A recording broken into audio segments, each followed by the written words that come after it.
Hi everyone, কেমন আছো সবাই? আমি আসলে প্রফেশনাল ব্লগার নয়।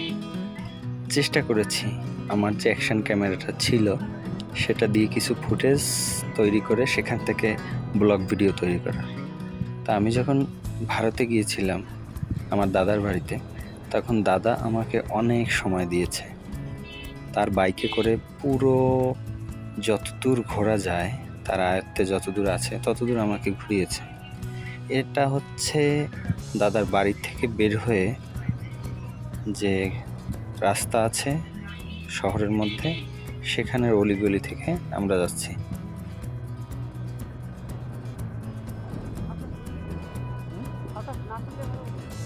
ইন্ডিয়া যখন আমি ছিলাম তখন প্রতিদিন আমরা বিকেলে বের হতাম বাইকে করে, এবং বাইকে ঘোরার মজাটা অনেক, সেটা তো সবাই আপনারা জানবেন।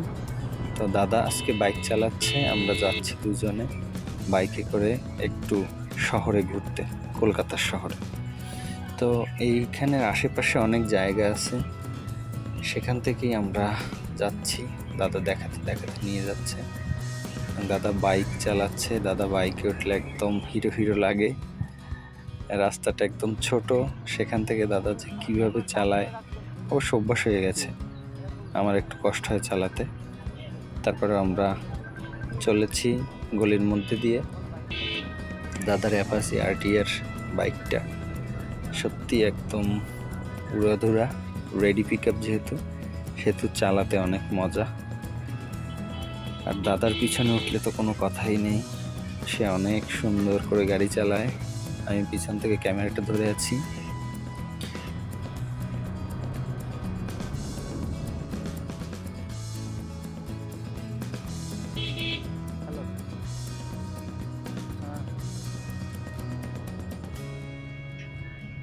ভারতে আজকে দিনটা একদম পুরো সকাল থেকে বৃষ্টি হচ্ছিল।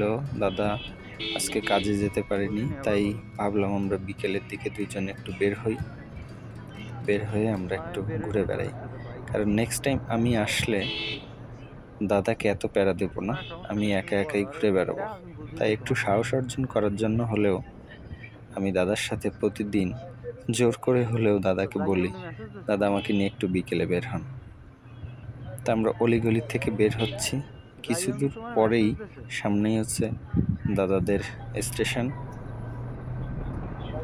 আমরা স্টেশনের কিছুটা আগে আসছি। এতটাই বৃষ্টি হয়েছে যে আশেপাশে রাস্তাঘাট সব কিছু জলে তলিয়ে গেছে। রাস্তাটা একদম ভিজে ছিল। দাদা আর আমি বাইকে করে যাচ্ছিলাম স্লো স্পিডে, কারণ এখানে রাস্তাটা হচ্ছে ঢালাই, আমাদের মতো এখানে পিচ ঢালাই না। তো রাস্তাটা একটু পিচ্ছিল ছিল, তার জন্য দাদা আস্তে আস্তে করে যাচ্ছিল। আমরা স্টেশনের প্রায় কাছাকাছি চলে আসছি। একটু পরে স্টেশন, এখানে একটা বড় মন্দির ছিল। হ্যাঁ, এখানে একটা মন্দির আছে, এখানে নাকি অনেক বড় করে দুর্গাপুজো হয়। মোটামুটি আমি যে কয়েকদিন ওখানে ছিলাম সে কয়েকদিন আশেপাশের চারিদিক আমাকে দাদা ঘুরিয়ে দেখিয়েছে। আর দাদা মাঝে মাঝে জিজ্ঞেস করছিল যে তোর ক্যামেরাতে ভিডিও হচ্ছে কিনা।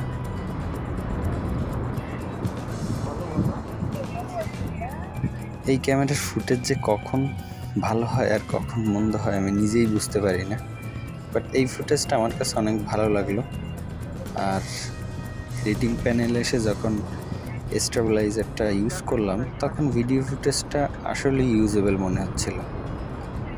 সব মিলিয়ে মোটামুটি ভিডিও ফুটেজ দেখার মতো, অতটাও ভালো না হলেও একেবারে যে খারাপ হয় সেটা বলবো না, সেটা আপনারাই ভিডিও ফুটেজ দেখে বলবেন। আর সবাইকে বলবো যে আমার যেহেতু একদম নতুন ব্লগিং শুরু, আমার ভুল ত্রুটি হতে পারে। আপনারা সবাই আমার এই ভুল ত্রুটিগুলো ক্ষমাসুন্দর দৃষ্টিতে দেখবেন এবং অবশ্যই কমেন্ট করে আমাকে জানাবেন ভালো মন্দ, এবং কিভাবে ভিডিও করলে পছন্দ হবে আপনাদের, কিভাবে করলে ভালো হবে, সমস্ত অ্যাডভাইস আমাকে দেবেন। আমি চেষ্টা করব আপনাদের কথা মতো, আপনাদের অনুরোধ অনুযায়ী ব্লগিং ভিডিও বানানোর। তো সবাই ভালো থাকবেন।